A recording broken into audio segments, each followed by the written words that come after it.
Natalo man kami kahapon pero ito ay hindi naging hadlang para mag-ensayo muli.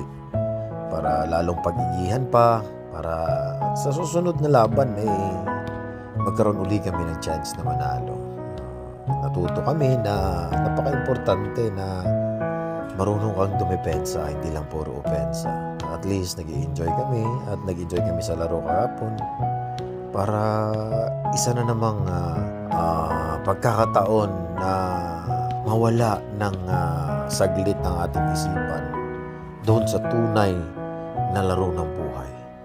Ang larong basketball ay isa sa mga sports na nakakatulong sa atin na harapin ang totoong laro ng buhay. Dahil sa basketball, diyan natin natutunan ang respeto, disiplina, pagmamahal sa kapwa, sipag, tiyaga, at saka determination para ma-reach mo yung goal mo at depende kung ano yung motibo mo doon sa goal mo, what is your purpose in life.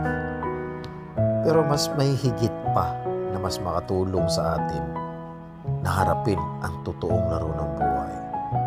Iyon ay ang Panginoong Jesus. Kasi sabi niya, He is our only hope at ang pakikipagrelasyon sa Kanya ay siyang tutulong sa atin na maharap natin na kasama siya ang totoong laro ng buhay sa mundo.